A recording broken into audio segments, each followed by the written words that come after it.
Olá, pessoal! Estamos aqui hoje mais uma vez para refletirmos juntos a nossa liturgia do dia, tá certo? E nessa sexta-feira, em torno da palavra do Senhor, reunimos-nos como filhos e filhas do mesmo Deus para celebrar.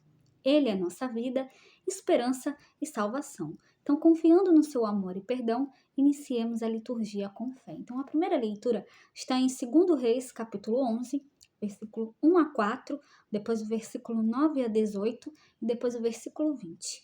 2 Reis, capítulo 11, versículo 1 a 4, depois o versículo 9 a 18 e depois o versículo 20. Naqueles dias, quando Atália, mãe de Ocosias, soube que o filho estava morto, pôs-se a exterminar toda a família real. Mas Josaba, filha do rei Jorão, irmã de Ocosias, raptou o filho dele, Joás, do meio dos filhos de Israel, do meio dos filhos do rei, que iriam ser massacrados, e colocou-o com a sua ama no quarto de dormir. Assim, escondeu-o de Atália e ele não foi morto. E ele ficou 6 anos com ela, escondido no templo do Senhor, enquanto Atália reinava no país. No 7º ano, Joiada mandou chamar os centuriões dos quereteus e da escolta e introduziu-os consigo no templo do Senhor. Fez com eles um contrato, mandou que prestassem juramento no templo do Senhor e mostrou-lhes o filho do rei. Os centuriões fizeram tudo o que o sacerdote Joiada lhes tinha ordenado. Cada um reuniu seus homens, tanto os que estavam de serviço no sábado, como os que saíam. Vieram para junto do sacerdote Joiada, e este entregou aos centuriões as lanças e os escudos de Davi, que estavam no templo do Senhor. Em seguida, os homens da escolta, de armas na mão, tomaram posição a partir do lado direito do templo até ao esquerdo, entre o altar e o templo, em torno do rei. Então, Joiada apresentou o filho do rei, cingiu-o com um diadema e entregou-lhe o documento da aliança. E proclamaram no rei. Deram-lhe a unção e, batendo palmas, aclamaram: Viva o rei!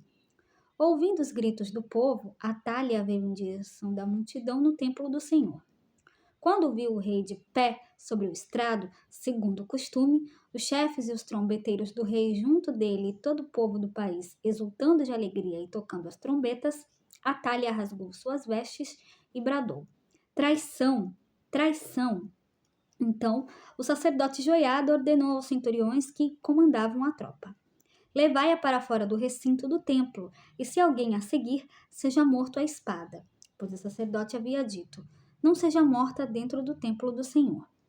Agarraram-na e levaram-na aos empurrões pelo caminho da porta dos cavalos até o palácio, e ali foi morta. Em seguida, Joiada fez uma aliança entre o Senhor, o rei e o povo, pelo qual este se comprometia a ser o povo do Senhor. Fez também uma aliança entre o rei e o povo. Todo o povo do país dirigiu-se depois ao templo de Baal e demoliu-o. Destruíram totalmente os altares e as imagens e mataram Matã, sacerdote de Baal, diante dos altares. E o sacerdote Joiada pôs guardas na casa do Senhor.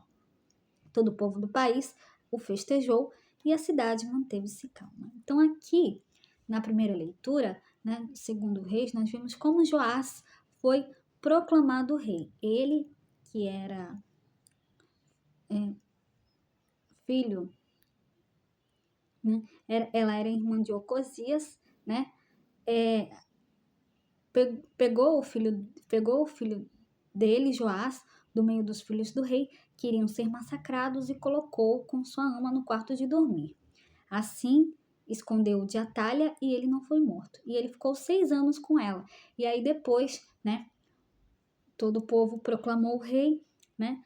Todo o povo do país o festejou e a cidade manteve-se calma. E assim, né, Joás foi proclamado rei. E agora, falando do Evangelho, hoje ele está em Mateus, capítulo 6, versículo 19 a 23. Mateus, capítulo 6, versículo 19 a 23.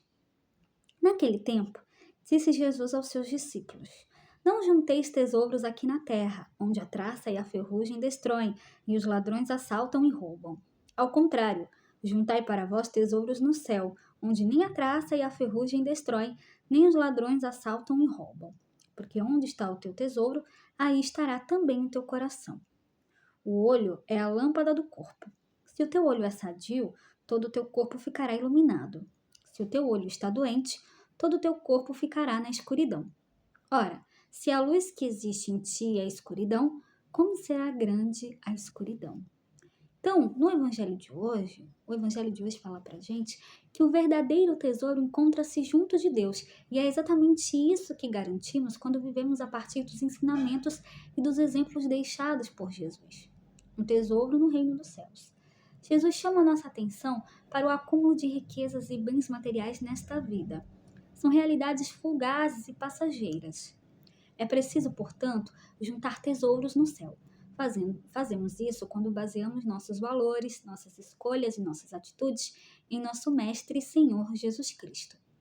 Se onde está o teu tesouro, aí estará também o teu coração. Então é necessário, estarmos atentos àquilo que consideramos mais importante e essencial, pois isso revela onde estão nossos valores, nossas expectativas e nossas esperanças. Então, era isso que eu tinha para falar para vocês hoje. Muito obrigada a todos por curtirem, por comentarem. Aqueles que só assistem mesmo também agradeço. Espero que vocês tenham gostado dessa reflexão de hoje. Espero encontrá-los todos aqui amanhã, sábado, se Deus quiser, para continuarmos refletindo cada vez mais as leituras da Sagrada Escritura. Então, muito obrigada a todos e até a próxima, se Deus quiser.